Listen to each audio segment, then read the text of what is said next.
Welcome back. My name is Chris. My name's Madison. And I'm Steve. And this is Streaming Things. Streaming Things. The boys are back from the war, and we're streaming things now. We're going to be covering Lost. That's what we're doing right now. Pay attention. Sit down, unless you're running on the treadmill or something. That's dangerous. Don't do that. This is part 2, the pilot part 2, which did air, if I'm correct, Steve, back in the day, separate weeks, right? It did. Has anybody else ever done this? Just had the balls to be like, this is still the pilot, but we split it up? That requires further research, but I would assume so. I mean, this is the first time that I've experienced a pilot being split into 2 episodes. Yeah. And in my opinion, I mean, we can talk about it in overall thoughts. I felt like both were very different in terms of like just the vibe that they kind of presented. Well, the other one was a lot more like, we're in a thing, the stuff's happening, there's some stakes at hand. And then this episode was much more, here are the players. Yeah.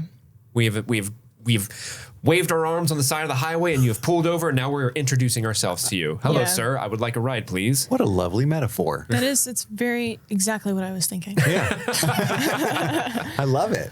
But I guess to constitute like still calling this a pilot episode, I don't know. Maybe it's a business technicality, because remember, this is TV. And so the pilot was filmed as proof of concept back. Like they're still called pilots, but that's not really how they are anymore. So maybe it's just a technicality. Like these are both of the ones that we filmed to present to ABC.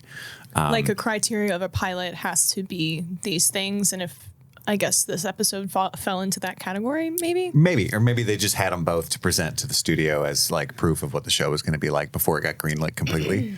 But if you don't know, we're covering all of Lost Season 1. Steve has seen the show before. He's a big fan. Boy, howdy, have I. Madison and I have not. So this is our first time through, and that's the dynamic that we're going in with. Steve is very good. I've read some of the Discord comments. I am good. They were proud of you for not revealing anything with your face. Oh, for poker facing? Poker facing when we have our big theories. poker facing. And the Discord's been great about not spoiling extra stuff in the discussion as well. So yeah, pretty excited about this moving forward. If this show does well, we'll continue with seasons 2 and beyond. Who knows? But so if you want more coverage, tell everybody you know about this show so that we can continue doing Lost if you want us to. We need Lost to be a success.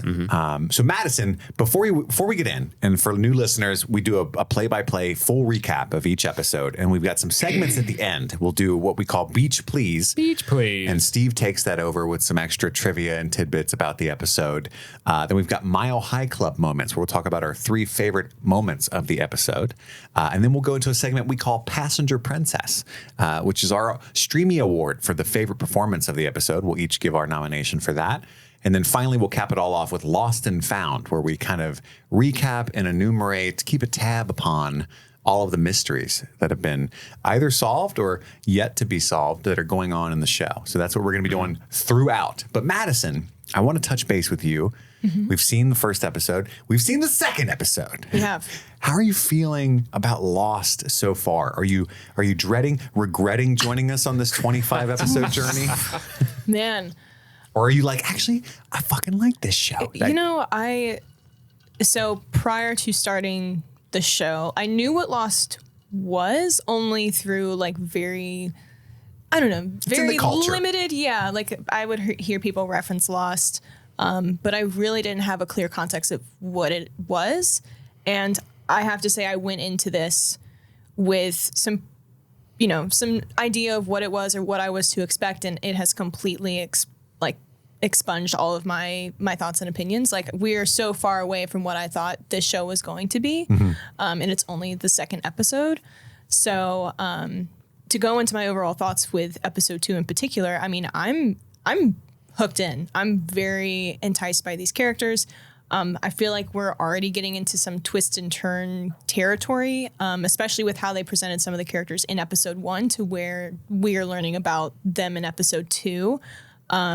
Again, I'm very excited to keep watching. I'm looking forward to episode 3 very much. Yeah. Steve, I mean, it's kind of tough, I guess, for you to answer these kinds of questions, because you've seen the show in its entirety. Yeah. But I guess overall, what did you think about Pilot Part 2? Pilot Part 2 is great. Kind of like how I mentioned before, this is sort of the first episode that really kind of brings you in and shows you the cast at large. You get a lot more moments with the secondary cast and not just Jack, not just Kate, even though they're there, but you get to spend some time a little bit with Hurley. You get to introduce ourselves to Sawyer, to Saeed, and Saeed's awesome. You get a little Shannon and Boone peppered in there. Michael. Michael, you get some. I love Michael in this episode. This kind of is sort of the first time I feel like you really get an understanding of what this show is normally. Yeah. This is the first time that I think the flashbacks are used in the way that they're used going forward. They're not quite there, but they're getting there. The whole point of we're revealing things about the characters via flashback that we don't necessarily know in the modern timeline. I think Pilot Part 2 is great. I love it a lot. I almost like it more than the first one. The first one's great because it shocks you, it rattles, it grabs you by the collar and shakes you and screams in your face like, this is new, this is different, pay attention. And then once that wears off, you're like, okay, what else is this show? And it's these characters. Yeah. If this show is about anything, it's about the characters. And they're great characters, and I love them. Yes, I actually would say that without a doubt, Part 2 is better than Part 1 for me. Because watching the first episode, I was approaching it with like, this is what the fans of the show want. They want me to watch Lost. I'm dancing in my cage, you know. Dance monkey. Everybody waving my hands they around. want me to throw poo and talk about Lost, and they paid good money for it, right? And and I was like, I'll do it, you know. And like, oh, this isn't going to be that bad. Whereas in this episode, I was like, holy shit, I actually really want to watch this show now. In fact, it's paining me to stop because I have to watch each episode closer to when we record so that I have better thoughts about it. And I wanted to binge it, you know? And I was in the middle of watching a ton of stuff for this week's episodes last night, and I wanted to keep going with Lost. Like you said, there's so much nuance to these characters, and I want to know more so badly.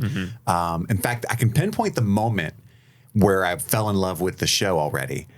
And it was when Michael was talking to his son, Walt, and Walt's reading a comic book that he found. And it's in Spanish because he found it on the plane. It's not his. And his dad, Michael, looks at him and says, "Do you read Spanish?" And I thought, that's fucking dumb. What a weird thing. Like, that's bad dialogue. How would he not know his son reads Spanish or not, right? 10 minutes later, we find out a ton about Walt and the fact that his dad is estranged, and it's actually fucking genius offhand comment. He doesn't know his son that well. Yeah. And I was, you know what I mean? It seems like a dumb thing, but I was like, oh, I'm in. Like, this is good writing, you know? So anyway, I'm really excited to keep going. These characters are awesome. Should we do a check-in real quick? Because I know last week we're like, who's your favorite character just based off the first episode? Has that changed? Who did I say? I don't remember who you said. I think you said Charlie last week, Madison. I don't know if you. No, I think I said Charlie. I think That's Chris right. said Charlie. And you said Kate. Well, are we talking about like our passenger princess performances, or just like our just favorite character in characters? general? I think I said Kate was mine. Okay. Does that remain? It's hard. I honestly because like you said, this was a very character introductory episode. So I feel like we got a decent amount of a lot of people. And I'm one of those people, I'm indecisive on what way do I want to go? Do I want to go like more villainy? Like, is that my favorite? Or do I want to go like more mysterious? Like, who has the most interesting like background? Or, or do I pick Jack, who's the hero? So I'm still kind of figuring that out right now. Okay. But who is yours? Has yours changed, or is it still the orange peel guy? He's just my favorite He's got character so much more from context. the season. So I have Yeah. context. So I'm curious to see like how the characters, how they're progressing to you guys. I think if I was watching this with brand new eyes, my favorite character would probably be like Charlie or Saeed still. Yeah. Because Charlie's funny. Saeed's just awesome. I do love Charlie. Hurley. Hurley's great. I was gonna say yeah. Hurley has had. I don't know. To me, he seems the most relatable of all of these characters. Of all this crazy shit's happening, you can always count on Charlie to be like, this is what a normal person would say. Yeah. Yeah. Yeah. I don't do so good with blood, man. But I also feel like the moments he has had, the scenes he's had have been very, endearing, very comforting. He's not a troublemaker. He's not he's very go with the flow, assisting when he can. Yeah. So he seems like a very reliable character in these scenarios. He's also honest. Yeah. But let's dive right in, okay? We get the spooky intro. I don't think we got that the first time. It's kind of like this. It's the Lost title kind of, kind of careening. Very 2004. Yeah. I mean, it was almost like 60s. I was like, oh, I'm in. That's why when we were like, do we get a theme Like song for Twilight this Zone. for our coverage of Lost? I'm like, I don't know what to do. Yeah, just you playing a theremin. Everybody tunes No, out. it's literally just the three of us going. So it's back to our fellowship. They're returning from the pilot or the plane wreckage. They're trying to get the transceiver working. And Kate asks Charlie what he was doing in the bathroom. And he was like, I was puking. I was taking a shit. Clearly, I was getting sick. I got sick. And then I'm a coward. Yeah. He said. He's more comfortable with that than, addict, right? Which, like, that plane was on a very big horizontal shift. That motherfucker was probably, I don't know how he was in that Yeah, bathroom. you can't puke in that gravity. No. And then it's hard to use the bathroom on planes anyway. Yeah. But the flashback to Charlie's plane ride, and he's really rude to Aubrey Plaza from Wish, What? who is the flight attendant. What? That wasn't Aubrey Plaza. No, it's her from Wish. I don't know what you're talking about. It's like a knockoff Okay, version. I see what you're saying. I'm being rude for Wish.com. comedy. How dare you. Wish.com, not like. Sorry, didn't mean to movie ruin the bit. Wish starring Aubrey Plaza. Yeah, Wish.com. No, it's from Aubrey Plaza as ordered on Wish.com. Well, no, you said that, and I was like, that wasn't Aubrey Plaza. I've never seen Wish. Ignore me. I wish Sorry. it was. So this is a weird scene. Like, it's a great scene. It gives us a lot on Charlie, but it didn't track for me. Like, he's just like kind of rude to the flight attendant, and she just immediately employs the help of all the other flight attendants. This guy's being slightly rude. Chase him down. And I'm like, what kind of flight is this? Well, I think she can pick up on the fact that he's probably going through withdrawal of some kind. That's what I interpreted as. She was kind of recognizing signs of withdrawal. Just let him get his stuff. or He'll just be like fine. They probably get like a reward if you turn someone. It's like a reward. Well, I was gonna say she's probably like, this dude probably has some contraband that he's not supposed to have. Yeah. And he seems suspicious enough. He's acting weird. I'm sure she wanted them to. He keeps tapping his ring finger on the Yeah. armrest. It's really annoying. It is really Let's annoying. get him. And maybe this is Yeah. like the inner social misfit in me, somebody who used to be a Charlie. But I don't know how to explain this without being an asshole, but it's like when people go above and beyond at their job to follow the rules, it's kind of annoying, right? It's like, Yeah. Yeah. like if somebody tackles you for stealing soda at a restaurant when you asked for a water cup, you know what I mean? That's like, it's kind of a betrayal of the class system. Like, like, hey, I know you work here, but we're on the same team, kind Sure. of thing. And that's Yeah. the vibe I was getting from the flight attendant. You know what I mean? It's like, Just being a narc. you're going Yeah. above and beyond right now, But anyway, so she chases him into the bathroom. But Chris, we live in a society. We do. He's running. This is the biggest plane ever. Yeah. The fuck? I mean, I'm sure they exist. I've never been on an international flight, but it's like, wow. He went through like 3 first class. Yeah, there's like I was like, what's going on? wings to this plane. It's 2 stories. Like, what the heck? Is this an Airbus? Right. He's got drugs in his vans. And we all had a pair of those checkered vans, right? I know I do. I wish I did. I wish I was that cool. He gets a little nummy and Num. accidentally drops it in the toilet. He's got the biggest bag of fucking heroin ever, but he's a rock star, I guess. How did that not get through? How did that get through security? Yeah, this is post 9/11 too. So Well, that was something I was going to ask later. Is it set post 9/11? Or I is think so because of the comments of the racist guy to Saeed. Yeah, it's post 9/11. Okay. So he drops it in the very toilet. interesting. And I guess he's a rock star, so it makes sense he would have a few $100s of heroin, I guess. And I guess that's heroin because it's brown. It looks like brown sugar. Yeah, it's heroin. Brown sugar. Brown sugar. And right as he drops his heroin in the toilet, all hell breaks loose. He like flies up and hits the ceilings. That's when the plane starts He's one crashing. of those guys who didn't buckle in. Well, he wasn't even slightly buckled in. But That'd I be the guess he worst. steals somebody's of all, seat. Of all the places to like fly up in the air and get hit in an airplane. That's already a bad enough situation, but you're in the bathroom. Yeah, it's Yeah. the worst. Oh man. At least he just had the heroin. Yeah, he didn't He got it in. He didn't pinch Yeah. one off before that happened. That would have been a way different story. Right. The worst. And then, he just finds an empty seat, sits down, and takes his oxygen. And we cut back to the present day on the island. Shannon, I think that's her name, is Yeah. tanning. Yep. Everybody else is working to clear the wreckage and I kind of. loved that juxtaposition of like the camera panning across her like very beautiful body, and then there's just like this wreckage of a plane crash in the background. Like she's couldn't be bothered by what is happening around her. It's so discordant with what's going on. And again, for the third time, I think in 2 episodes, she protests to who we find out in the scene is her brother.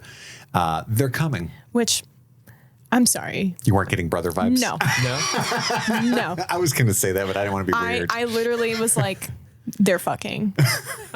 Like, I don't know if have you guys seen those things on Instagram or maybe it's TikTok where it's like people see a picture of a couple and you have to guess if they're dating or if they're siblings. I have not seen Sounds like a this. fun game. It can be fun, but most of the time you look at this photo and you're like, oh, they're definitely a couple by the way that, they're touching each other, by the way they're looking at each other, and then they're siblings. That's kind of how I felt. Like I was like, it's her brother. Is this what they call the ick?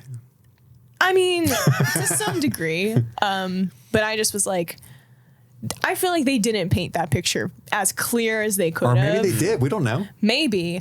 But I will say after seeing them interact the way that they do during that scene, I was like, okay, yeah, I can see them being brother and sister. But episode 1, I was like, they're boyfriend, girlfriend. Well, there's dating. a character, I think, is it Rosa? There's a character later on in the episode that's like, oh, is that your boyfriend? Nope, that's my brother Boone. Yeah, that's how we find out. That's Claire. I think. Claire says it, I think. It's the Preggers, right? Yeah. Claire. Do we have her name? I don't think we do, guys. I don't think we do. Sorry. Cheaters. Cheaters. Pregger woman. I don't like calling her Preggers either. That's all I got. It's her most identifying feature right now. It's been a plot point for her character. But yeah, You could call her the Australian woman. no, Or because there's a the- lot of those because they were flying to Sydney. Or the receiver. But she's the only Australian person seemingly to have survived this flight. Seemingly. They're over there being real quiet right now, which is un-Australian like. All right, everybody. We're not Let's going to get over associate here with with them. Americans. We're not going to associate with them. And you all come over here. We're going to survive on our side of the island, and they can survive over there. We sacrifice Claire over there because her baby's an American. They don't even know the rules of rugby. All right, we're not going to talk to them. Crikey. Crikey, mate. Nose cone. They go up to Jack when he's doing the surgery. That's not a knife. It's the only thing I can say. But yes, we find out they're brothers. They have a very sibling-like argument. And then Claire, apparently it's her name, asks about their relationship, right? But she talks about how she hasn't felt the baby move since the crash, since the day before. And that's I was upsetting like, to yeah, her. girlie, you landed on your stomach when you jumped. Also, you're in a plane crash. Yeah, you went through some pretty traumatic Yeah. stuff. Not good for That's the baby. terrible. Yeah. No. Can't be good. And we cut to Jen and Son, and they are still ostracizing themselves, mostly because of Jen's demands. And she looks really resentful of him in the way this shot opens. She's just kind of staring at him like, I fucking hate you.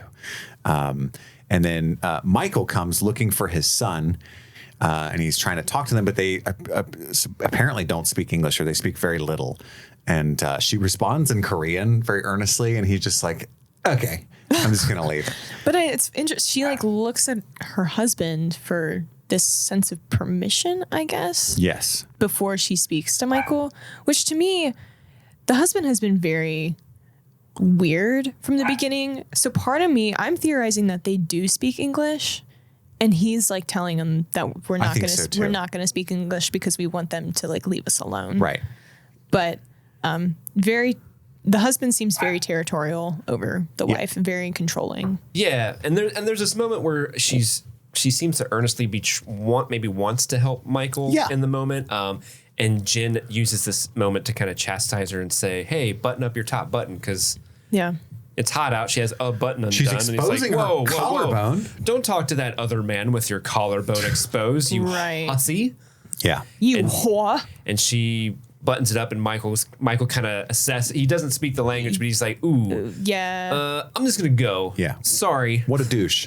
I think there's an interesting arc ahead for Jen's character because there's some moments of humanity even in this episode this early on. He's Yeah. obviously extremely toxic to his wife. And I can't speak to, I don't know, maybe they're from North Korea. I don't know. But it's just like, so it could be some cultural things there that I'm maybe a little bit too judgy on. But I do like my humanity, free to roam. I do like as many buttons as you want unbuttoned possible without judgment, So, but there's a moment later that's actually really funny with Jen, and it's like I said, so far I'm really impressed with the writing. I can't wait to get there. But Michael's still looking for Walt, who's lost, and then as soon as the husband tells her to button her top button, he runs. Walt is out looking for Vincent, the dog that has presumably been eaten by one of the dinosaurs. That's all I can guess at this point.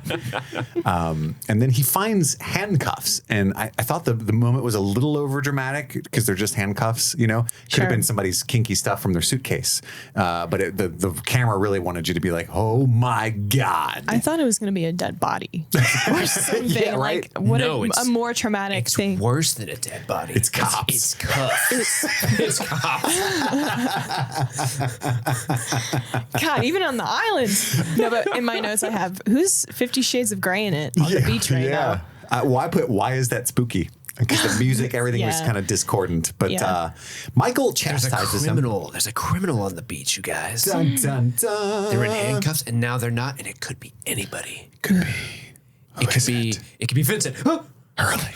Well, it's like, oh, they're in my handcuffs. He's the criminal.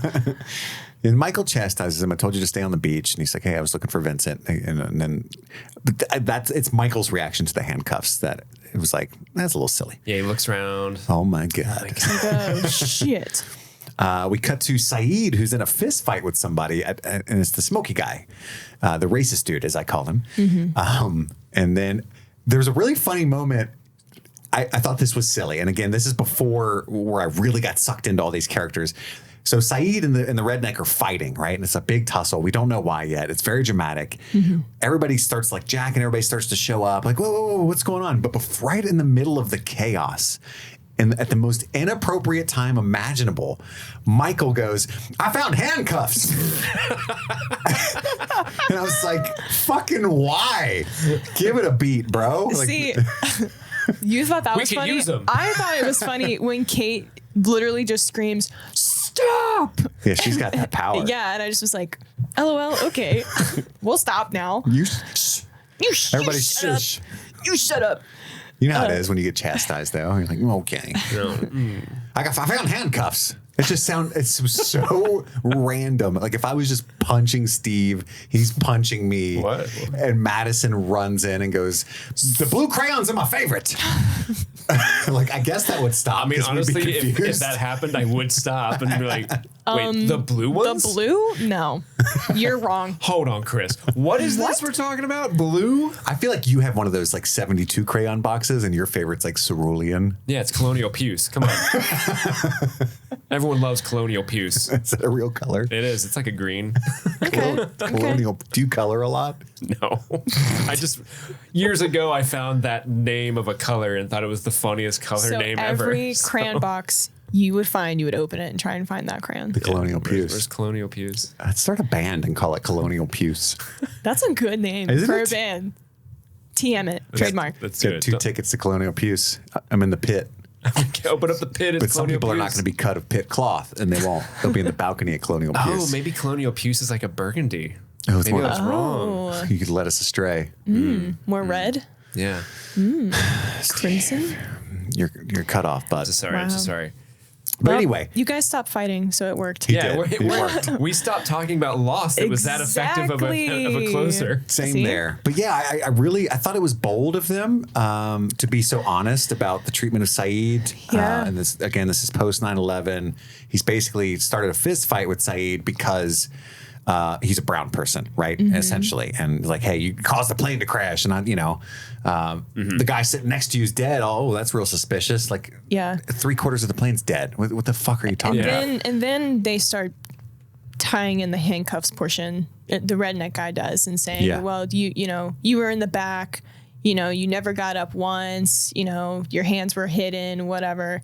And I actually took a moment to like kind of not deep dive into this scene, but I feel like because of the context of the scene at the time that it came out, like it came out in 2004, 9/11, only 3 years prior, like it's still a pretty major fresh wound on our country at this point to kind of like major. Yeah. And so I feel like I think you can assess this scene on a lot of levels, like the dialogue used, like they called Josh Holloway's character redneck. Like what is the meaning behind the terminology used there? And, you know, just kind of the context of like when this show came out and, you know, Saeed's character, like I feel like you could have a full class discussion on this scene alone based off of that.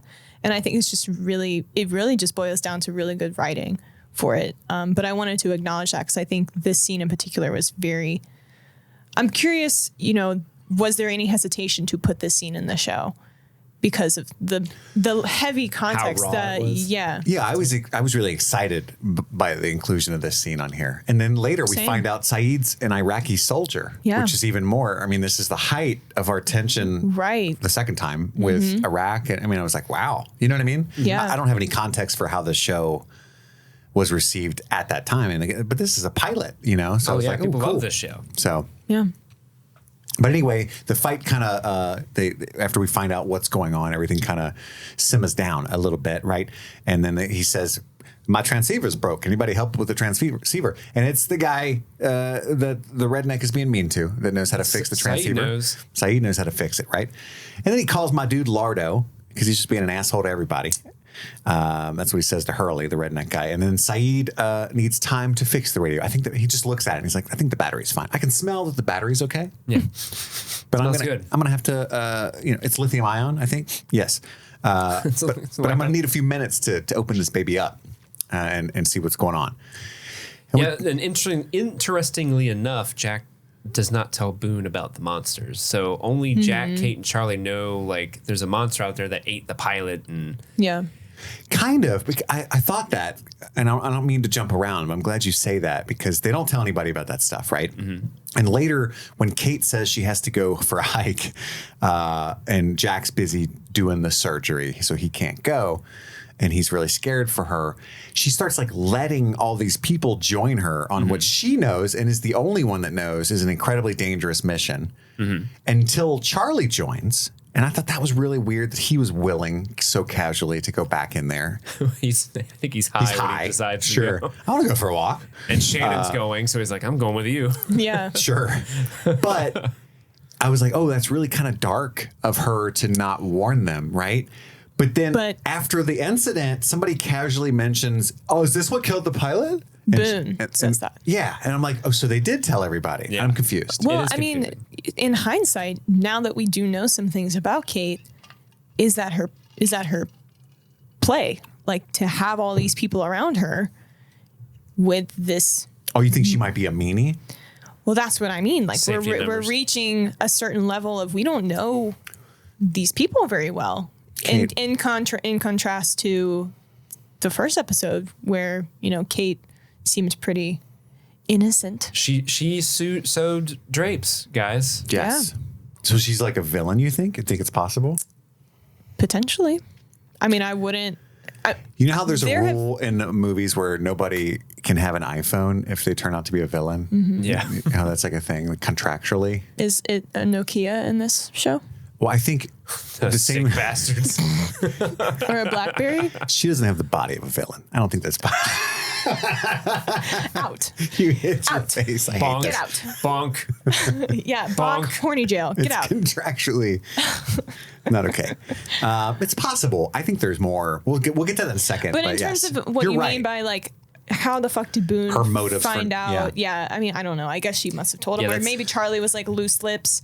He said, oh yeah, by the way, there's a crazy fucking dinosaur. I was on board until Boone said that. And I was like, well, so they know? You know? Yeah, that's a little bit of a mistake. Yeah. Okay.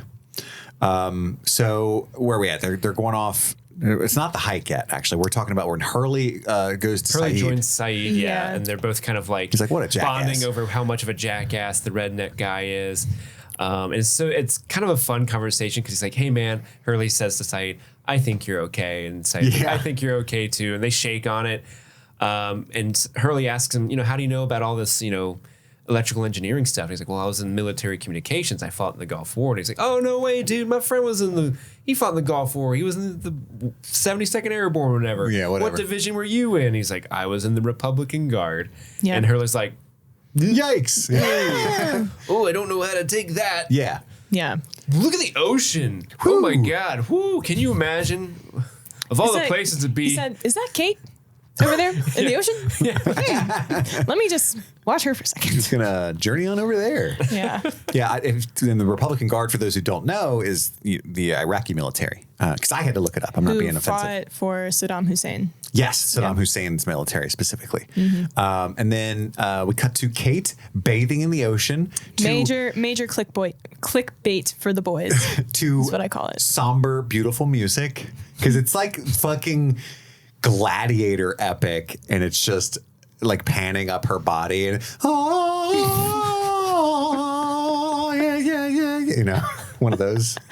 Is that what you were doing while you were watching it? Maybe that wasn't even in the show. My brain just did that. Chris, this was a silent scene. I think you're thinking of a completely different All song. we heard were the waves You know what I'm talking crashing against the sand. It reminded me of like a L'Oreal commercial. It seemed really out of place. It was like, because like I wanted her to look at the camera at the end and go, because you're worth it. L'Oreal. Or maybe it's Maybelline. Yeah, that would have been awesome. Maybe it's Maybelline. I mean, I dug it. Good scene. Good scene. I bet you would. And then Sun walks up. Says the guy who took it off his top 3 favorite moments. Yeah. Oh, that was a joke. Sure. It was a joke after the fact. Bonk. Delete. I'm just the only one being honest here. How about that? And then when Sun walks up and she's like, oh, she seems really surprised at finding Kate nearly in the buff there. She's not even allowed to unbutton her top button, you know? And then she speaks Korean and Kate just like nods and Sun is really intrigued. Now, I'm curious because, again, I'm an idiot. I frequently get bonked here. But did you feel like Sun, like there was some sexual tension there, or just like I wish I was as free as you? I don't think it's sapphic related. I think it's more, what's it called? She's idolizing this freedom that Kate has that she does not. And I feel like what Sun was doing was trying to just get her attention because she was like pointing over to like the crash or something else. Yeah. So I just interpret it as, Yeah, like Saeed's got the thing working over there. Yeah. He told me to come get you. Yeah. But I don't think I didn't interpret it as sexual. I thought it was projecting potentially. Really? Maybe. I think it's definitely a pointed choice to have Sun be the one to tell her, like, hey, the thing's fixed. Go over there. Yeah. I think that is a because pointed decision. Her bathing in the ocean creators. openly like that is the complete opposite of her experience because of her husband's control. And is it Right. this shot, or is it's a little later on when She buttons it back up. unbuttons her shirt again? And I think that's later in the episode. Okay. It's later when she like angrily. I think it's when he takes the food from her. No, I that's think the ultimate point of this scene is to show the juxtaposition between these two female characters. Yeah. And how one of them is clearly, has the freedom to express her body in a way, and then the other one is restricted by this But is male figure. ironically And also not Kate- supposed to be free at all. But also another way is that Kate is allowed to be involved and take a leadership role in the party, whereas Yeah. Sun's being kind of her husband's back keeping seat. her for like, don't interact with them, don't engage. Yeah. When she clearly wants to. Yeah. Yeah. And so after that, Kate comes up to Saeed.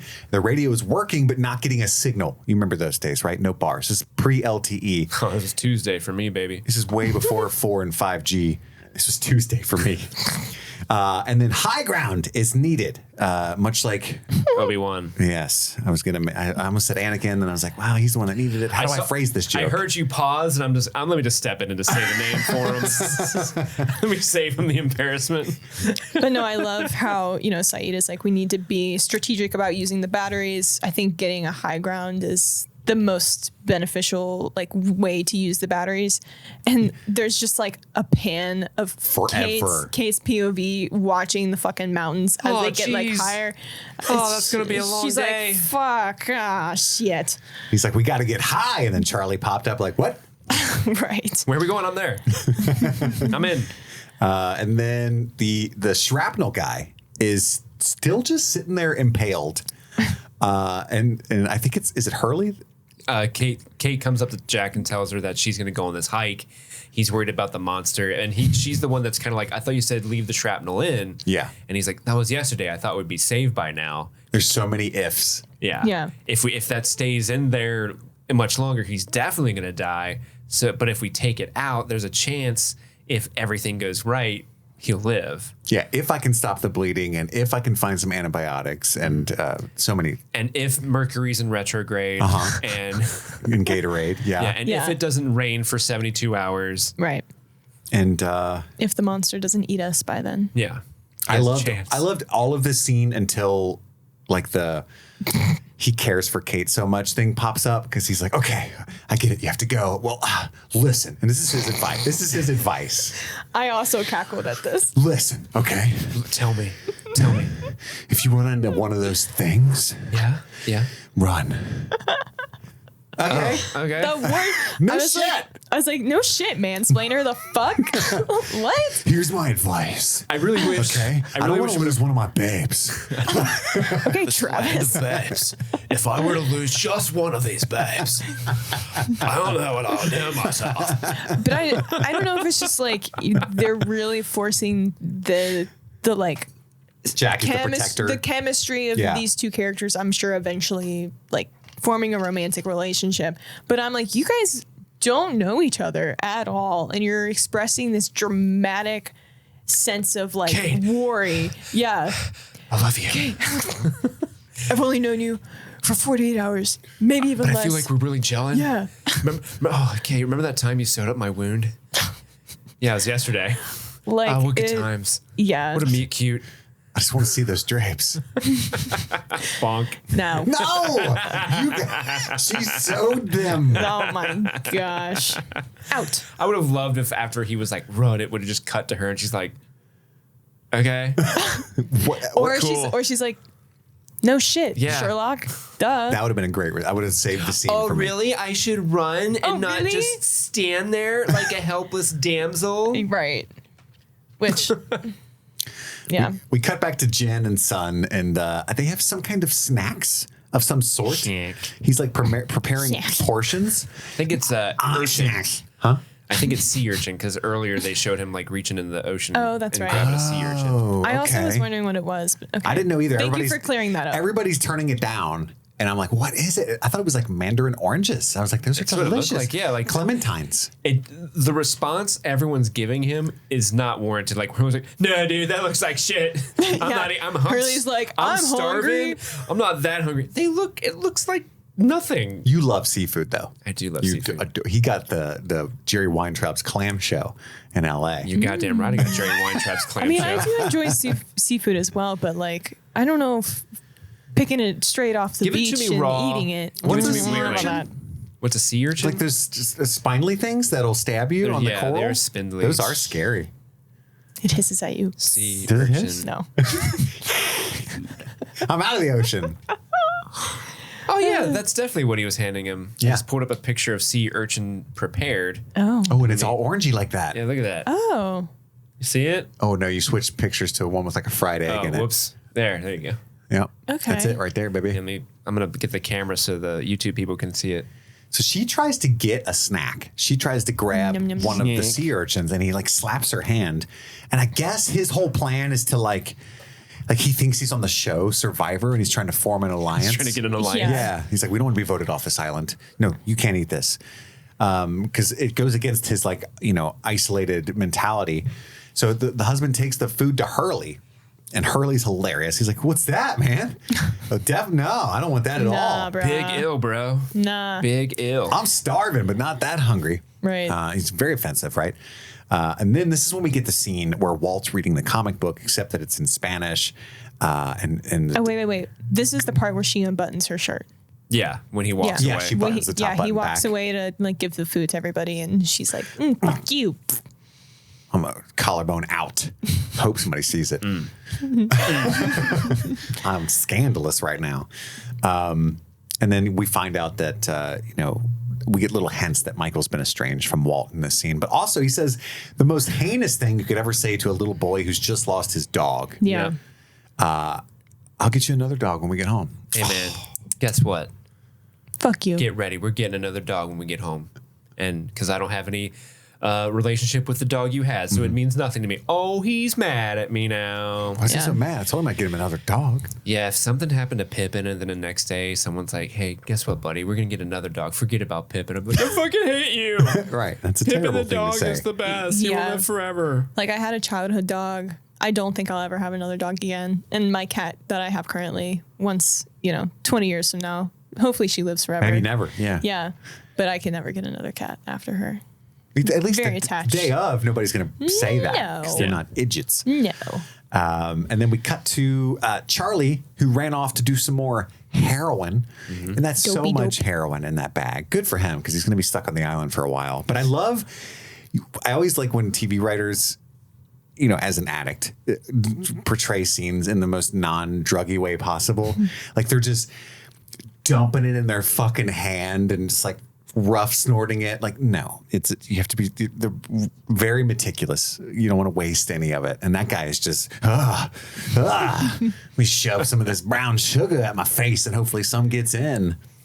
No, he'd be laying that on a log that he'd been sanding all day. This is my heroin log. Stay away from it. I've been carved 2 divots in the back so it fits on my legs. Jeez. No? Apparently, the studio was like, you can't show him doing drugs, so they never I actually bet, 'cause show it's like a him network thing. ingesting it. Yeah. And he's even like on the plane, he does a numbie. Mm-hmm. You don't do nummies of heroin. It's very, very bitter. I was wondering what kind of drugs it was because he was eating it in the plane and then now he's Yeah. just- I mean, he would lick it to make sure he got every crumb. Yeah. But it's not like, it doesn't make your gums numb or anything like Coke does. It's just Right. really bitter. And then Jack sends Hurley to go look for antibiotics. Anything that ends in, Mycin or Psyllin. yeah, Psyllin for sure. I knew that one. And then Charlie. Cillian Murphy. Yeah, exactly. Charlie's high. And then we cut to Shannon, who's just looking at a dead body, crying, right? And her brother comes up to her, Boone comes up to him and it's like, what's going on with you? And I was mean to him. And this is where he becomes more brotherly in your estimation, right, Madison? He's Yeah. like, you're being worthless, right? We all been doing shit. We're helping. You're just sitting here staring at bodies, right? We've all been through traumatic shit. We got stuff to do. He's got a point because she's been really Yeah. obstinately useless up to this point. But I also felt for her because there's a fucking body right there. Yeah, he lacks some tact because this is Sure. the first time she's sort of opened herself up to actually realizing what she's gone through. Whereas before, she's always been like, everything's fine. They're coming to get us. I'm going to tan. And this is the first time she's like looking at a dead person like, oh, shit happened. Like, Yeah. I went through a thing. I agree with Madison, though. I just had flashbacks of all their interactions from the first episode. Like up to now, he's been like overly patient with her rudeness and like unwillingness to help. And whereas a brother, I feel like would have been like, get up, you twat, Yeah. But he was just like, oh, okay. Take your time. Which is why I was that's a like, great oh, impression they're of like Ian. a new. My first impression was they're a newly like established couple Yeah. that are kind of, in their young Yeah. 20s, They're whatever. not farting in front of each Like other she yet. used, to, she Exactly. used to date his best friend, and now they've been together for a couple of months. They're taking their first big trip, and he's Sure. been coveting her for years. and But so he wants to again, tread I softly. feel like the dynamic would have been a more prominent issue in the first episode. Yeah, he would have jumped this gun sooner, or at least now it makes it kind of weird. Like, why are you being so mean all of a sudden? Right. But I liked it. Needed to be said. Yeah. But then Shannon says angrily that she's going to go with Kate and Saeed on the hike, right? And then Charlie's going to go too. I'm definitely going because Shannon's going. And I put, is Kate not going to tell them the danger? Because this was a big point Is for he me. going because he's attracted to Shannon? Is that clear? I think he's high and bored, and Sure. he already knows Kate the best. But also, I think the scene was meant to play like Shannon's an attractive woman, and he was okay. like, "Yeah, Hug Yeah, my I'm phone. in. I'll I'm go in. wherever you go. Trying to hang out? I would die for you. We are. Okay, everybody. Jack, chill. You're I would die emulating. for you. You're emulating Jack right now. I ran over here just so I could tell you. They should have thrown it in where Hey, Kate. in the background you just hear Charlie go. Hey, before you go, Kate, Well, is he breathing so hard? because this is what Jack That's does. what he does. Every scene, I'm always just got Out done of running. breath. The pilot's up there. Guys, Pilot's up there. I just noticed casually. If you see something crazy out there, just remember. wait. Run. He's always out of breath in every scene. There's dinosaurs. Dino DNA. Oh my god. Okay, from here on out, whenever we do Jack impersonations, he's got to be out of breath. That's awesome. Spared no expense. I just got to hold on. I'm fucking dizzy from hyperventilating. Wow. Shit. That's so Well, as funny. they're all getting ready to go on the new fellowship adventure, we get a shot of redneck Siggy guy. He's reading a handwritten letter while he's smoking a cigarette. Smoking one of what has to be very few cigarettes. Yeah, he's burning through those pretty I quickly. know, One would not seem. salvaging it at all.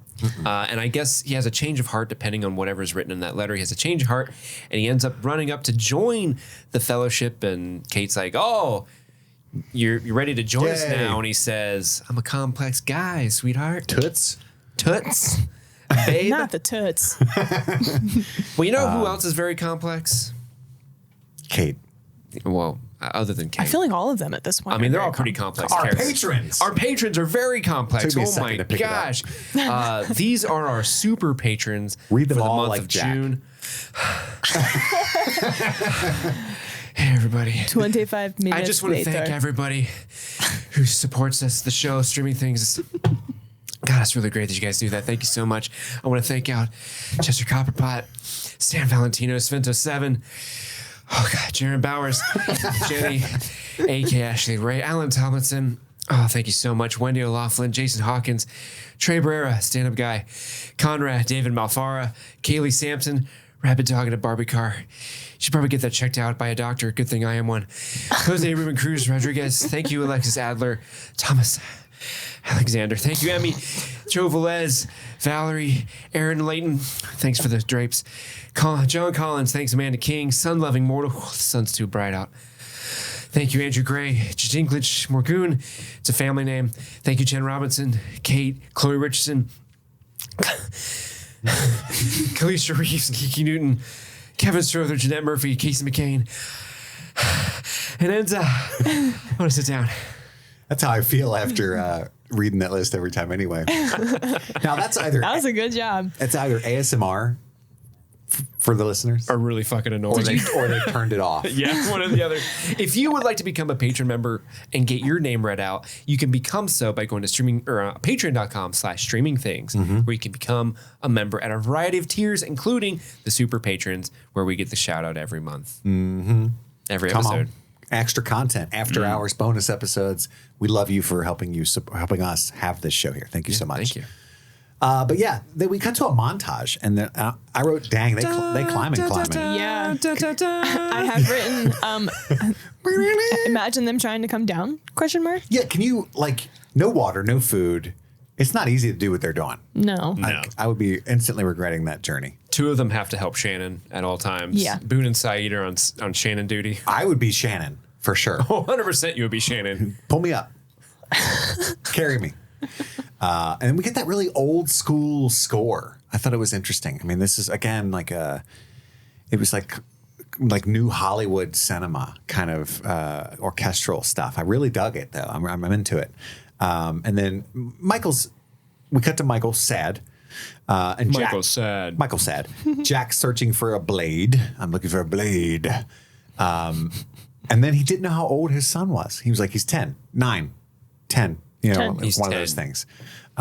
Or if he spoke Spanish, I wrote, and I'm starting to pick up that this is intentional, and I'm getting excited. And then Jack's like, "Oh, what dog? Is it a lab? Oh, yeah, it's over there." Yeah, I saw it yesterday. And then he finds like an old school razor, and that's the blade he's going to use for surgery. Yeah, and Michael's like, son of a bitch, that lab's still alive. I knew that. Vincent's so crafty.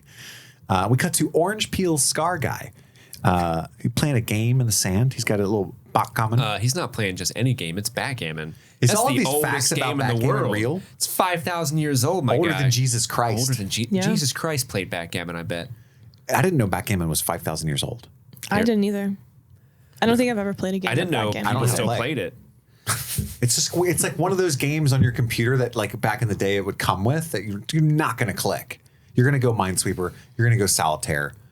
Nobody Or it clicks was backgammon. like your mom bought you the 10, 10 board- games in one? Yeah. And then you only played chess and checkers because Yes. that's the only thing 'Cause you you're- knew how to play. 'cause And you're then, not a and then sociopath. you saw this board for the backgammon and you're just like, I don't fucking know what this Can is. you imagine you go to your bro's house, you're 10 years old, you're a young Jack Shepherd, you run in his room. Hey man. Hey bro. Let's play some games. And your boy whips out backgammon. You're fucking out of there. You know what I mean? Not even a clue. Not even a shoots and ladders. He's No. coming out with backgammon. So I You pulled up said- backgammon on Wikipedia. Sure. And it says, backgammon is a two-player board game played with counters and dice on table boards. It is the most widespread Western member of the large family of table games whose ancestors date back nearly 5,000 years to the region of Mesopotamia and Persia. The earliest record of backgammon itself dates to 17th century England, being not that old. being descended from 16th century game of Irish. Because like chess is really old, for sure. So Orange Peel guy is full of shit here, just telling kids nonsense. I mean, it's one of those things like you're not off, but you're not 100% true with the statement. Right. They had dice made from bones, right? And that's when we find out that Walt lives in Australia with his mom, or he did. His mom died a couple of weeks ago, and I put brilliant. You're having a bad month. This is where I fell in love with Orange Peel guy, because that was his response. Oh, you're having a fucked up month. Which is just like, it's not super sensitive, but it's also, I think that Walt appreciated it. Like, You treat him like an adult. just keeping it real. Yeah. And like, Yeah. I'm liking this guy because he's chilling, playing a game. He doesn't have time for the nonsense. That's a He's just shitty enjoying month, man. himself on that beach playing backgammon. He was hoping Walt would come up and play with him. That was such a good line. I was obsessed with it. No, you're having a bad month. And Walt's like, yeah, actually, now that you mention it, Yeah. this is pretty fucked up. Can't find my dog either. He teaches him about backgammon, and then he says, Walt, do you want to know a secret? And the scene cuts. Dun, dun. I don't think we know what the secret is, even to this day. And we cut to Jen is now offering the sea urchin to Claire at this point. She pretends to like it, and then she feels the baby move. The sea urchin woke the baby. She's very happy about this. She makes him feel it, which makes him extremely uncomfortable. Yeah. And was fun to watch. I It love was the fun. range of emotions that actor plays with Jin in that moment, because at first he's like, no, I don't. Daniel Day Kim is the actor. He's like, no, I don't want to. No, please. And then she puts his hand, and then she feels the baby moving, and he's like whoa, there's a baby in there. Yeah. Oh my, Yeah. and then like he's like, wait, no, I shouldn't be touching another woman. Weird right. lady, let me go away. I don't even touch my wife's stomach, yeah. ma'am. Ew, gross. Right. Cooties. Like, I love this small scene because it's happy, like Claire's baby's still alive, and she's just a bright ray of sunshine as a person. And then you get just seeing him go through those stages really brings a lot to like, wow, there's a lot more to this dude we don't know yet. And I'm interested to see what that is. Yeah. Yeah. And then we cut to the redneck screaming at Saeed to check the transceiver, right? We're up pretty high now. We're in a wide open space. Yeah, and Saeed's like, no, we got to get up higher, right? And they start arguing, but in the middle of the uproar, we hear a loud thud/roar. And something starts, yeah, just like that. That was an audio clip from the show. It was. Yeah. And something starts running towards them. Shannon immediately begins screaming her head off. I should never have come. And they all run away except for the hillbilly guy. I know what my stand my ground laws are. Honestly, he's pretty fucking brave for what he Yeah, does. I mean, for I'm real. gonna be the guy that says it. And he pulls out a gun, and it's a fucking bear. Not only that, it's a fucking polar bear. Yeah. The fuck? Yes, exactly. I would have been less confused if it was a dinosaur. You know what I mean? Really? Yeah, I would have been like, oh, it's a fantasy. Yeah, because you think that because there's dinosaurs but out this there. is a grounded thing where I'm like, okay. Yeah. What? Is this the same thing that killed the pilot? No. No. Charlie says this is only a tiny version of what killed the pilot. It doesn't have a certain gargantuan quality about it Yeah. that would lead me to believe it killed the That's pilot. true. Yeah. It's just a bear size quality. Yes. Yeah. Even though it is the largest bear. But I was just like, how the fuck did the hillbilly guy get a gun on a plane? Mm-hmm. Especially post 9/11. He was a marshal because he had a badge. I thought it was cool. I took that too. Yeah. That tracks. If I see a badge, that's pretty cool. I get it. I want it. We cut back to briefly Jack and Hurley doing surgery, and Hurley's awesome in this scene. So I'm funny. sure he's asleep. Hey, you awake? Oh my God, they're saving us! Oh, Yay. get up! He's Okay, out. He's out. Yeah. And he tells him he's not so good around blood, and he tries to reiterate, "No, I'm not so good around blood." Right? Even though the dude's already bleeding everywhere. yeah, Right. Well, I I do get love it. that. Don't want to escalate the situation. Yeah. yeah. And Jack's just like, don't look at it. Just don't look. Just don't look. So Hurley ends up passing out on him. Like, imagine that guy wakes up bitch, God right damn it. then. Shit. Just don't look at it, Hurley. I need to hand me the strips. I love that when we cut back to the Fellowship, the first line is, "No, it's a polar bear." Like they're just standing there because I get it, right? And then Yeah. from where? Bear Village. And then they start arguing about the gun. And Well, real quick, Shannon is just like finally makes the connection. Polar bears don't live in the forest. Yeah. And Charlie's like, spot on. yeah, Spot on. spot on. It's from Bear Village. Yeah. That's where the fuck it's from. Yeah. And then they like, "Hey, how'd you get a gun?" And he's like, "Well, I found it on a marshal." And they're like, "Oh, you knew it was on the marshal because you're the prisoner. Those handcuffs were yours." And we find out pretty soon that there's a twist to that, but he actually doesn't dispute that. He's just like, "Oh, I'm the criminal. Well, you're a terrorist." Talking to Saeed because he's racist. And at that point, Kate, extremely ballsy, steals the gun, but then doesn't know how to use it. Yeah. Yeah. She's like one of those videos you see on YouTube where it's like an old guy like, "This is how you disarm somebody who robs you." Oh, and he like, it's just like a plant and he just lets him take the gun. But Kate legit is that dude. But Yeah. like, Yeah. she is what that dude wants to be. It's so smooth the way she disarms. She just kind of grabs it and he's caught slipping because she doesn't even know how to use it. Yeah, She just she's- points it at him like, "Saeed, what do I do?" Yeah. How do I disengage it? And they're like, "Pull the trigger." And she's like, No, I want to take it apart. And I love how he walks her through it. Like it is a really tense moment because she doesn't know what she's doing. That's the worst We because don't- she doesn't know how to use a gun. It's very scary that she has it. you know? Yeah. And you don't want oh, dun, dun, dun. Is this all a facade? Madison thinks Kate is super sus. I think she is.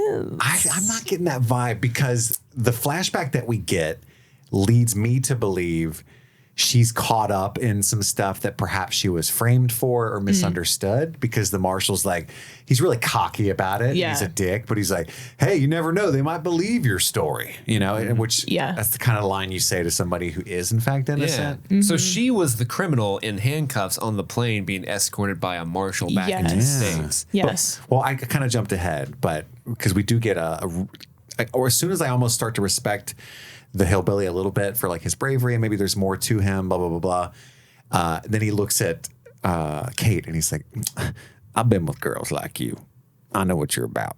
Right? Which is just smarmy, slimy I know bullshit. all about I was just you. like, okay, he's trying to be all enemies to lovers here. And I'm like, I'm not I I'm hope not they digging don't do that. it. Oh, God. No. I would rather see him fuck Jack for sure.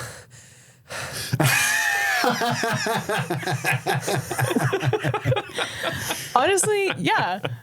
Or see Kate with literally maybe Saeed. Honestly, I feel like that would be a good that'd be a good combo. Oh. Yeah. Right? Flashback to Kate's plane ride, and this is where we find everything out. She's with Kate's wild ride.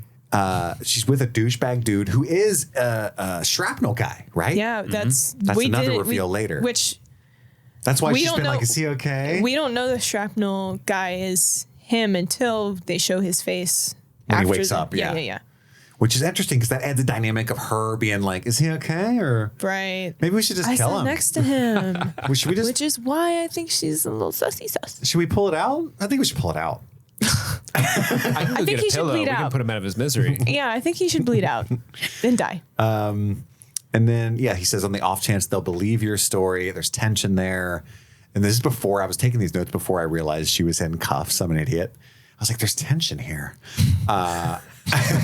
But then he gets like smacked in the fucking head by some kind of debris. I didn't see what it was. It's a carry-on luggage bag. It Damn. looked like It was like a hard it case. looked like band like Equipment. Charlie's stuff. I think. I mean, it Like looked an like amp? it was. It looked big Damn. and heavy. And then I put It was all a caps. Samsonite case. I was 'Cause like, why is when that you in the pack with Samsonite, your stuff is But I was like, protected. why is that in the carry-on up above? But anyway, It was a different time. sure. And then I put all caps. She's wearing the handcuffs. Oh my gosh. And then we cut back to Saeed. Oh wait, who's- we got an important thing though, because the plane starts going down. And and it's a really great scene because the oxygen masks drop and she can't put the oxygen on her face because she's handcuffed. So she's struggling to do that. But she's able to sneak into the marshal's pocket, steal the keys. She takes off the handcuffs, gets the mask on her. But then she gets the oxygen mask for him. And so she's trying to make sure he's okay. Yeah. Before the tail rips off. That Remember shit last was episode when she's like, wild. I saw everything? Well, now we got to see the tail get ripped off. And it one was guy Yeah. like kind of in front of her and to the left, just gets like sucked out. Yeah. I Like didn't his see whole that. seat, right? Yeah, it takes him all of it. Bad luck. But I thought it was very telling of her character to put the oxygen on Yeah, the, not on something the somebody Marshall. sus would do. I don't know. I Even think you though- can still be nice, but you can still have That's not the recommended method. You're supposed to put your own oxygen on first well, I That's thought what she did. She does that. She before does she do puts that. it on the guy. Yeah. I don't think so. I think you're wrong. You're wrong. We'll just agree to disagree. Okay.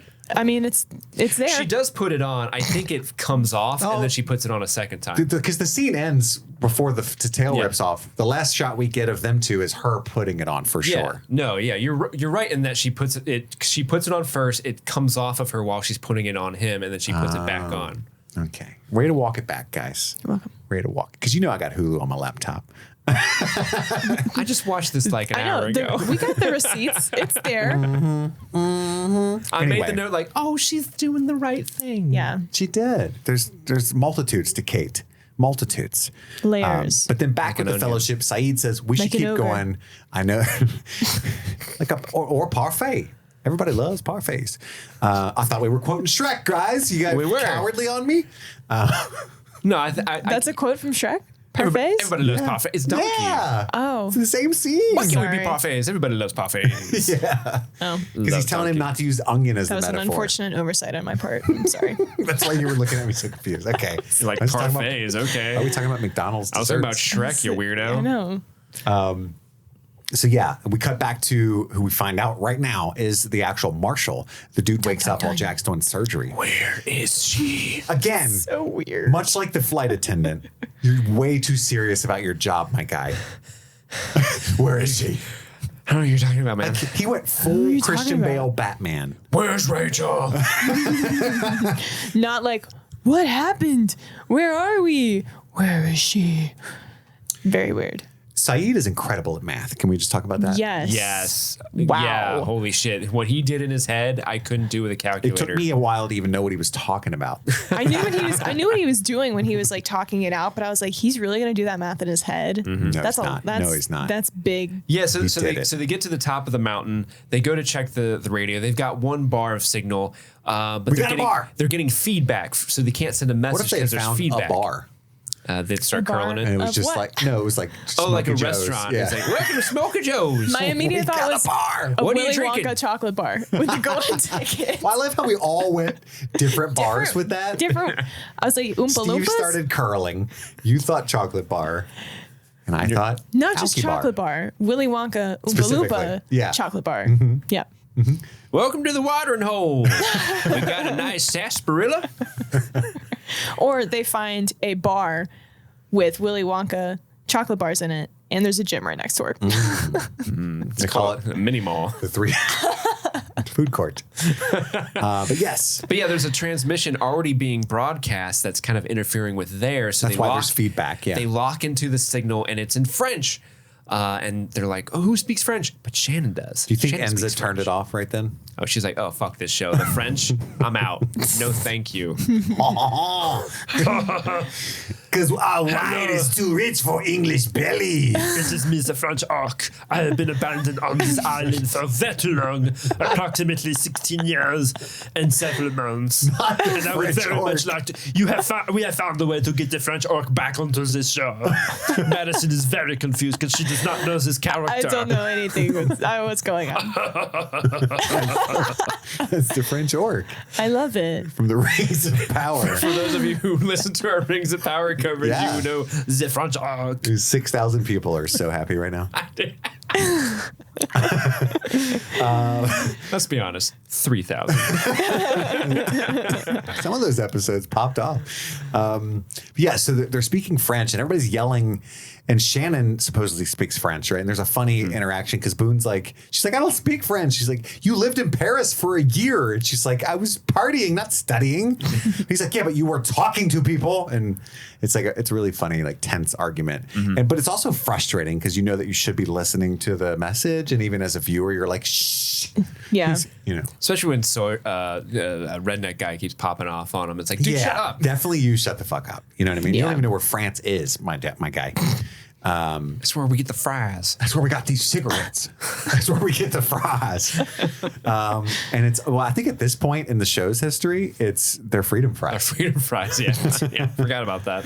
What a weird time that was. But the message is on a loop, is what Saeed's realizing. And slowly, Shannon does kind of calm down and believe in herself and starts to translate. Please help me. Please come get me. I'm alone now, on the island alone. The others, they're dead. It killed them. It killed them all.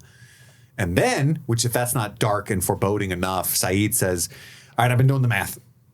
Because In my head. every iteration. It's a 30-second loop. and every it's- iteration has a count number to it. Yeah. And so he did like the number times 30 seconds and how many days that equals, right? And he came up with 16 years and 5 months of iterations that message has been transmitting. And the implication is that they're still stuck there, or else why would it be transmitting? And then the episode ends. It was Charlie. Charlie. Where are we? And then it goes, lost. That's where the fuck you are. Dun, dun, dun, dun, dun. Dun, dun. Dun, dun, dun, dun. I love it. Like, it's hard to explain because I feel like if a show like this was to exist now, I think the context of it being in 2004 is what makes it so much better. Like, I think if a show like this came out now, it would be kind of like cringy, but the fact that it's coming out, like, It would still crush though. I think it would. but Like those shows like Manifest and stuff on Netflix. Sure. People love that shit. Yeah, but I was pumped after watching this, and I watched it twice. You did. I was so pumped. So that's the end of the episode. You guys are pumped to see the next one. You're still riding Honestly, high like I on said, Lost. it's upsetting to me that I can't just watch all of season I 1 know. in a day. Yeah. I could and then just go, but no, that would ruin my reactions. So I can't. But can I say, so I watched it on Hulu, and Chris, it sounds like you do as well. I do now. Yeah, I remember I And watched the first one on Freevee. And I'm still I'm getting like commercials in the middle of the episodes, yeah. and it kind of is very nostalgic, and I kind of like it, Yeah. honestly, because it helps me keep like Oh, you've got the free version of Hulu? caught up on my notes. What is No, it? it's not free. It's like $6. Yeah. Oh, okay. For the commercial. I have the non-commercial. Yeah, version. I have the ad-free Hulu as well. bougie. Oh, must be nice. Are they using the real commercial break spots though? I think so. Because I haven't seen any like very odd breaks in the show. Like, oh, what the fuck? Yeah. Welcome back to Tide Pod. You know, it's a terrible spot to put an ad. Welcome back to Tide Pods. I didn't do a good commercial. I didn't do a good commercial skit impression, Steve. Way to call attention to it. Welcome back to Tide Pods. This is a great commercial. I'm good at writing ad copy. Steve, take us home with Bitch Please. Beach, all right? please. Bring us back. This is Beach Please. Did I say bitch? You did did. say that. Just bleep that. This- bleep that in post. The segment is called Beach Please because they're on a beach. But this is the segment of the show where I kind of dive into the trivia about the specific episode that we just watched. And this is pilot part 2. Are you guys ready to dive in to some trivia? Beach, learn some please. things? Yes, I am. All right, so the first one is a little bit of a correction. not so much a correction, it's an oversight on my part from last episode, but it still fits for this one. And a lot of people wrote in for this very specific bit of trivia, and I loved it. I was ashamed of myself that I did not know this. But a bunch of people wrote in, but I'm going to read specifically Chris's email, not this Chris, a different Chris. Very cool person named Chris. They write, Unlike ours. They write, "Hi, Steve," because all of our lost correspondence has been titled Steve's Eyes Only. I appreciate that. Several I love people that. have had that subject line. Please continue that if you were talking about spoilers so that Chris Thank and you. Madison do not actually accidentally get spoiled. But Chris writes, "Hi, Steve. This isn't actually a spoiler or anything, but felt it might be something fun for you to reveal on the show for Beach Please. In honor of you having Steve the dog from Yellow Jackets, which may not actually be an honor since we don't know what happened to him and Taissa does not have a good track record with dogs, I wanted to point out a Lost-related dog name tie-in to the pod. The dog who plays Vincent on the show is in real life named Madison. Aw. Anyways, love the coverage. Pumped for more, Chris." But yeah, the dog is actually named Madison. Madison's represent. Yeah, stand up. Heck I finally yeah. got a nickname because we're tight. I can't call you son. That was just a joke. I can call you Vincent. Vincent? In like a weird You flippy can call flip. me. You can call me Vince. How about that? Vinny? Vince. Hey, dog. Hey, dog. But only you are allowed to call me Vince. Can I call you Vinny? Sure. I like that. I can't call you Vinny? You can call me Vinny if you want. Thanks. Just way to Thanks, Vinny. muscle on. You broke it in. All right, our next bit of trivia on Beach Please. Walt is reading a comic book, right? Uh-huh. He is reading Green Lantern / Flash Faster Than Friends issue number 1. The reason why that's probably the reason why that's in there as an Easter egg is because that is an issue of that comic where a polar bear appears. Oh, Neat Easter eggo. I like that. That's cool.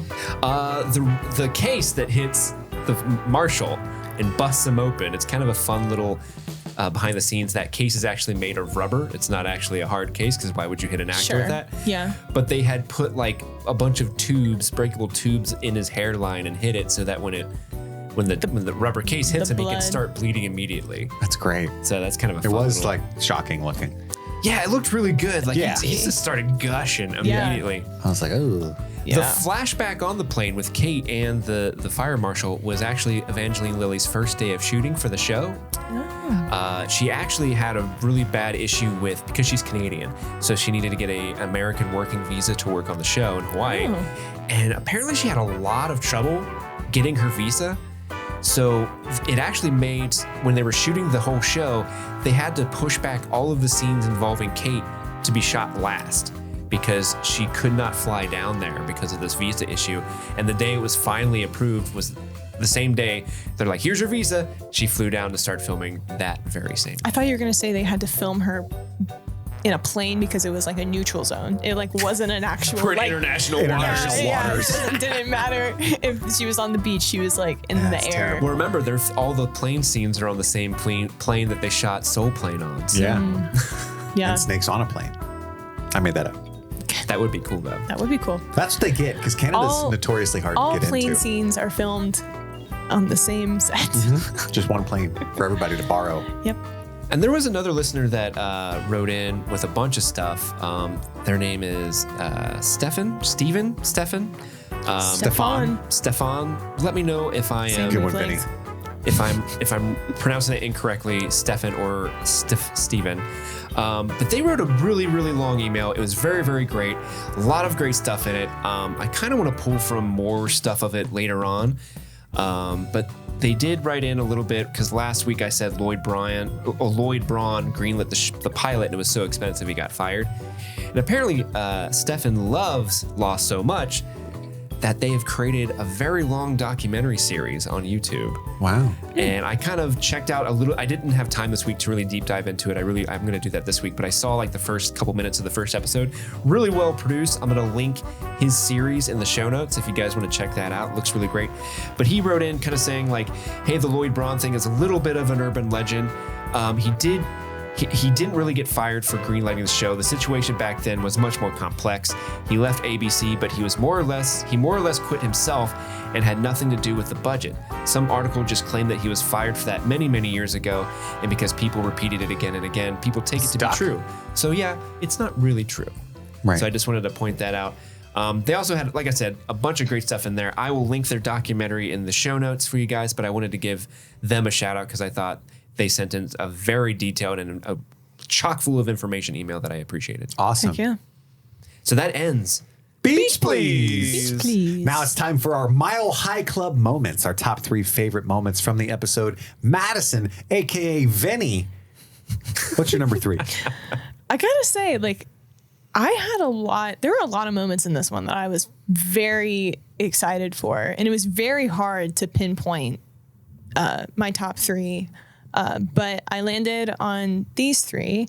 My number 3 is when Hurley passed out during Jack's surgery. Mm-hmm. I loved it. Again, I think Hurley is one of the more relatable characters on the show, and just, Jack's trying to be this like heroine guy, and Hurley's just, being realistic, and it's like, I can't deal with the blood. And it was just a very funny comedic scene. So that's why I like that one. Yeah, it was a very good scene. Steve, what's your number 3? My number 3 is actually the flashback scene with Kate. Mm-hmm. I love it because it's really like a great example of how you can use flashbacks to reveal surprises that you don't necessarily see coming. And the way it's written in is very, very perfectly, because you don't know. They kind of set Kate up. She was sitting next to the shrapnel guy. So you know that about her. You kind of get this feeling that she's not exactly who she seems. They introduce the handcuffs. There's this whole like, who has the handcuffs? And it's like, oh, it's definitely redneck guy, right? Like, it's definitely that dude. He seems shady. But no, it's Kate, the last person you would really expect it to be. And not only does it reveal that, but it also reveals like, yeah, it might be Kate, but she's still a good person. Mm-hmm. She's still trying to help the dude that's arrested her. Yeah. That scene does a lot for her as a character. And this is the first time I think the flashbacks really go above and beyond in servicing the story and the character development of the people in the modern day. And that's a trend that's going to continue for the rest of the series. And that's why I really, really like the scene. Yeah, my number 3 is also Hurley, but it's when he denies the food from Jen.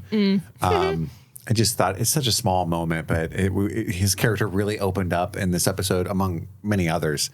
And I loved it so much. Because he's like pretty rude about it, honestly. But that's also at that point, you're like, fuck this guy anyway. Because he just denied the food to his wife and stuff. So it's just, even though Hurley's so nice and you wouldn't expect him to be that way, he's also he's just being honest, like, nah, man. Yeah. I don't know. It was so lovable. And I could already tell how much I'm going to love this guy going forward. That was my number 3. Madison, what's your number 2? My number 2 was Sawyer whipping out the gun and shooting the polar bear. I don't know why, but it just completely... You're pro hunting. It just caught me... Pro big game hunting, Madison. No. Yeah. It really caught me by surprise. And again, I don't want to say I went into the show with like... Well, okay. I did go into the show as like preconceived notions of like what I was going to experience, and then to be completely shifted and pivoted in different ways that I wasn't anticipating. And this was definitely one of them. Like, I was genuinely shocked that this happened. And so just from pure like shock value, I was like, yeah, this is a good scene, which is why I chose it to be my number 2. Good choice. Good Steve? choice. The polar bear is one of the most like quintessential mysteries of the show. Like, yeah, I think when people talk about lost mysteries, the polar bear thing is one of the things that people bring up first. Like, what was that polar bear all about? Right. But my number 2 is the backgammon scene with Walt and Orange Face Scar Guy. I think so. I am going into this show with a different perspective. Like, I know where the show's going. I know what it is. So it's kind of fun to go back and watch it from the beginning, knowing where it ends and seeing things kind of start and play out. And this scene in particular is really, really interesting because it does a lot with building Walt and Michael's relationship, like you mentioned, Chris. It adds a little bit more mystique to Orange Face Scar Guy because he's completely separated from everyone so far. Like, he's probably the character we've had the least amount of time with. And every time we do kind of interact with him, he's very mysterious. Like, there's something going on with him. Yeah, he's like a wizard. He knows something that the others don't. Like, he tells Walt, like, hey, you want to know a secret? Like, what is that secret? Yeah. But then you want to see a dead body? I've seen several, sir. You want to know how to play backgammon? Not really, That's the but I'm secret. bored. But yeah, he gets on this little tirade where, like, you know, it's a game about two sides, light and dark. And knowing where the show goes, it's kind of funny. Like, wow, this is a very important scene in terms of like what the show becomes and what it is. And it's just kind of fun to kind of see its humble beginnings rooted in this one little scene with Orange Face Scar Guy and Walt about to play backgammon. It's really killing me that I can't call him his real name. Well, buckle up. I'm going to call him the Orange Pill Guy for the rest of the show. As long as you can. I can.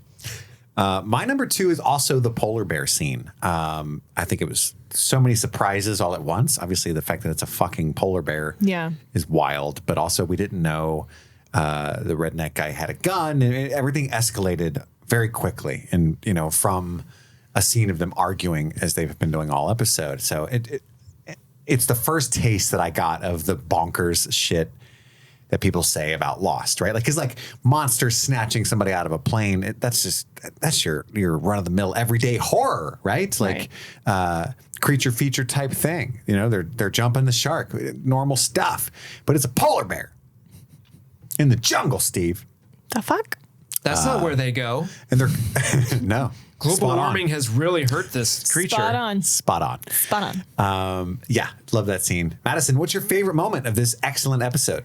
My favorite moment, I think, is Chris, your number 3, which was when, you know, it is revealed that Kate was the one in handcuffs. Again, complete surprise to me. Was not anticipating that. And I'm usually really good about interpreting signs or like anything throughout a show and kind of coming to the conclusion of like what the twist is and all that stuff. Sniffing threads. Yeah. Fenny's got a nose. So I've been very impressed He's by, got a nose. I don't know, maybe I'm out of touch. Maybe I need to retire my plot twist instincts, but I feel like the show has done a really good job at presenting these twists and turns in a very, like, they're not random, but they're also not, I don't know, like fakey, like cringy, like you're just like, it's a very satisfying twist. Yeah, it's not like a Riverdale thing. Right. And so to have this reveal that Kate is the one in handcuffs and then to kind of backtrack and look at her character and, you know, which is why I think she's a little sus, because she, you know, was fine with having all these people come with her. You know, is she this kind of villainous character that's like, oh, I don't actually care about these people. They're just going to be there to kind of, you know, protect me. You know, that's kind of what I'm interpreting. She could very well not be this character, but it definitely, as an audience member, I'm like looking back at all the things that she's done, her motives, potential motives with the people around her. And I think, you know, her motives with the shrapnel guy, you know, I can't tell if she wants him to survive or not. You know, like I like it. It was a good reveal to kind of zoom out and look at this character's previous actions with the other characters. She's definitely got an Optimus Prime vibe, you know, more than meets the eye. Mm-hmm. Autobots, we have to get on top of the mountain. Let's roll out. They're French. Oh, God. Blaster set to kill. The Star Trek mixed with Transformers. Let's shag ass. Yes. Steve, what was your number 1 favorite moment? Oh, my number 1 favorite moment was the last moment of the episode. The guys, where are we scene? Just because It's good. It's a great way to get all these characters together to trying to solve a problem. And I love that shit when you get an ensemble cast together and they're working through together and they get their individual moments to shine. Shannon speaks French, so she is able to interpret. And then you got the tension of Sawyer and all these other people interrupting. But the battery might die any second. We need to know what they're saying. And just the reveal that, oh, someone's been here presumably for 16 years, never got saved. We're in a very dire situation. And then just that last shot of Charlie's going, guys, where are we? Mm-hmm. That moment for whatever reason gets me so hyped. Like, where are they? Indeed. I want to know. Lost. Next episode, hit it, but we can't hit it. I couldn't hit it. I wanted to. Yeah. We had to quit it. My favorite moment of the episode was the backgammon scene with Walt and whatever his name is, Orange Peel Orange Pill Guy. Orange Peel Guy. I just thought there's so much mystique to that character, and it's almost as if maybe he wasn't even on the plane. Maybe he's just there walking the beach, and he's such a goofball. He just picked up an orange and was like, "Oh, hey, neighbors." Yeah. Hey. That's the vibe He's that the he French gives me. woman that's been there for 16 and a half years. When he finally talks, oui, oui. Je m'appelle Orange Peel Guy. Je m'appelle. Bonjour. He pulls like a deux, Mission trois. Impossible, like rips his face off and reveals a French lady. Like, Hello, did you get my signal? My message is on the repeat. Oh, goodness. Yeah, that's my favorite moment. Which brings us to the Passenger Princess Award, our favorite performance of the episode. Madison, who are you nominating? Again, very hard to choose. I want to say 6 names laid out in front of me of potential people to give this award to. But who do you pick? I ended up choosing, and I hope I say her name correctly, Yeonjin Kim, who plays Sun. Excellent choice. I think the scenes between her and her husband are very intense and strange. And I'm sure directing those scenes, there's a lot for us to interpret that's not being said or that is being said just from like her body language. And I really enjoyed the juxtaposition between her and Kate's character, and just you're picking up that there's a lot more there than what's being shown. And I think as an actress, that is really difficult to portray. And I'm sure there's a lot of elements, Chris, you kind of alluded to this as well. It's like, I'm sure there's some cultural elements too, to like kind of hold and represent there as well. And I just think she did a really good job at embodying all of those different things. But yeah, she was my choice. But like I said, it was tough. But I think too, a lot of the other people I had listed are going to be prime characters that we can highlight later. So yeah, that's a great choice. I didn't see that coming. I love it. That is an excellent choice, Madison. Steve? I picked Harold Perrineau. I hope I'm pronouncing his name correctly, but he plays Perrineau. Is it Perrineau? I assume. Harold, the man who plays Michael. I think what he's doing as this estranged father who's trying to keep it together, who's trying to connect with his estranged son, but it's still technically a secret to everyone else, including the audience, that they are estranged. Like, I think he's doing a great job acting that out. Like, just that scene where Jack's like, how old is your kid? And he's just like, he's 9, 10. Like that quick, no, I'm wrong. He's 10. Like, very convincing as somebody who is just doing their best, but maybe hasn't been doing their best before. You know what I mean? yeah. So that's why I'm giving it to him. A really, really understated, subtle performance that I quite enjoyed. Yeah. I'm going to give it to Naveen Andrews, who plays Saeed. He was my number 2. I'm really glad we all got 3 different choices here. Excellent picks. I just think his... None of us, everybody. We're not everybody. We're not everybody. So three. It could have been a toss-up, I think, for any of us to choose any of these people, but they're all crushing it. Very excited to see where this goes moving forward.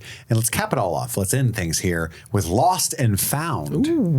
Keeping track of the mysteries. And I don't remember last week. So I wrote down all the ones last week. Okay. So let's remind us. Let's go through the ones last You're week and prepared. see if Thank any you. of them were answered, and we can take them off, and then we can go into the new ones we're adding this week. Okay. All right. So we had, what is Vincent the dog doing? Do we know what he's doing yet? We still don't. Don't know. Don't know. I believe I made a joke about this last week that I would forget what this meant, and I have forgotten what it's meant. Hopefully you guys remember what this is. Who is the quarterback? Oh, the father of the baby for Claire, because you guys were trying to figure out. Okay. Yeah. Who had a whole- is the baby daddy? Yeah. You had a whole conversation about something receiver. And, Oh, you called it the receiver. Yeah. yeah. said the And I made a quarterback. joke about it gotcha. earlier in the I show, mean, and so- and neither of you reacted. And I was like, wow. I forgot the receiver. Did you make a receiver joke? Yes, I did. Clearly, I'm. I don't think that's a mystery, though. Intellectually I don't, more funny. I think I said last week that's none of our business. But I mean that really. Like, I don't think it's legitimately a show mystery. I don't. Just want to put that on record. Who's the father of the baby? Yeah. Yeah. I don't think it's like. I mean, sure. I'm It's some fucking nosy. Australian dude. I'm nosy. I want to know. It's one of the Hemsworths, almost guaranteed. True. Should I take it That's off the Thor. list then? It's Thor in there. It's Hemsworth. Should I take it off the Baby list? Thor. I think so. Okay. All right. I'm going to take it off the list. All right. Solved. None of our biz. Orange Mouth Man, question mark. What's his whole deal? Yeah, I think that's still a mystery. on there. What's his deal? Let's see. Where is the rest of the plane? We know where the front part is, the cockpit is, but where's the rest of it? Well, it looks like what happened to the plane? The back of the plane fell in the middle of the ocean, right? Because that's the scene with Kate. Yeah. So I guess we can assume that the plane. We still don't know what happened to the plane. Yeah, let's keep I don't care what where happened it to the is. plane. Yeah. What is the monster? Still don't know what that is. Nope. Kind of answered. It was a polar bear. You think the But- monster was a polar bear? I think a portion of the monster was the polar bear. So you think the monster has more than The one monster. component? Hold on. Let me Wait a handle minute. this, Steve. Okay, you got this, but So the monster was a polar bear, you think? So you think polar bears? I think a portion of the monster was a polar bear. I don't think it's what killed the pilot, though. No, I don't think it's what killed the pilot, but I think it's an element of the danger that is there. Sure. But we can leave that on There's there. like a fucking portal or like a nexus of time. Like I wonder if they're gonna run into like an old 1800s hunter, like Jumanji style or something. What year is it? That would be cool. It's Robin Williams from Jumanji just That'd be chilling in the amazing. woods. I wish. Yeah. One of the mysteries we had last week was, what is Charlie doing on the plane? I feel like we can answer that. Drugs. Yeah. He's doing drugs. Dope. Drugs. And that's what we have from last week. What are the mysteries you would like to add to the Lost and Found list? What is Kate's crimes, right? Yeah. What are Kate's What are Kate's crimes? Kate's crimes? That's a good question. I have what is the secret that the orange peel guy told Walt? I'm gonna addendum? add an addendum to what's Yeah. his deal. What's his secret? Secret to Walt. The French people, Yeah. which Who are were always a they? mystery to me. Why are there French people? Yeah. Why are French people? It's a good question. Who is the French woman? And then why is there a polar bear in the woods? Yeah, we got to put. Does a bear shit in the woods? Now we know. Why is there a polar bear on the island? I kind of wrote who made the SOS. That kind of goes into the Yeah. French people question. I think so. And I also wrote, where are they? Because that's literally what Charlie asked at the very end. Yeah. That is the new mystery. That is Sure. a mystery. Okay. Any other mysteries we should add to Lost and Found? I have nothing appropriate to say. Well, now I want to know what What's is inappropriate, to say. No. Is this another Bonk. drapes issue? Is this a bonk issue? Yes. Bonk Bonk, horny jail. to horny jail with you. I thought I thought Madison was gonna be the horny jail one for Evangeline Lilly. That's on why the I show. felt comfortable being so honest today, because last week, I'll have the listeners fucking know, before we turned the mics on, Madison was like, Oh, I was down forgive pat. me for how horny I'm about to be for Evangeline big time. Lilly. Big time. So, because she had watched both episodes last week illegally, so she had seen the panties. And so this week, I waltz in like, Madison, I get it. It had She's simmered. really hot. And she's like, ew. No, You're being that's not you're what being happened. a weirdo. Yeah, I was like, whoa, whoa, whoa, whoa. No, I've had time to simmer and to digest the scene Sure. in a more mature way. You served it's your time real in horny fresh jail. in your brain. But It was midnight. I'm not denying that it was a very to late midnight. night. No. It was literally Six to midnight. midnight. Steve. Wow, wow. It was literally midnight. When I watched it, I was tired. Bonk. But no, you'll see more horny Vinny later. Oh man. That's your horny personality. Yeah. Vinny's here. Vinny's coming out. She draws a little mustache and goes, hey. What's up, And she starts guys? pinching butts. Throwing dollars. Show me your bosom. Who wants to bathe in the ocean? Vinny do. Vinny does. Vinny do. Vinny do. Vinny's dirty. He's dirty. He needs to wash off in that ocean. Well, if anyone's still listening, thank you so much. Thank you. I hope you enjoyed our Mission Impossible coverage last Monday, and you really dug our Patreon pick yesterday. Crossing Streams on Tuesday, which will be different every week. Stay tuned tomorrow. Steve and Phil will be back talking about Strange New Worlds. Let's shag ass, guys. Shag it. ass. Listeners will know what that means. Shaggy ass. If you can't support the show with patronage, we understand. You can take a moment to rate and review the show wherever you're listening. Share it with your friends. Don't forget, you can email anytime at streamingthingspod@gmail.com. That's all the time we have for right now. My name is Chris. My name's Madison. And I'm Steve. And this was Streaming Things. Happy streaming.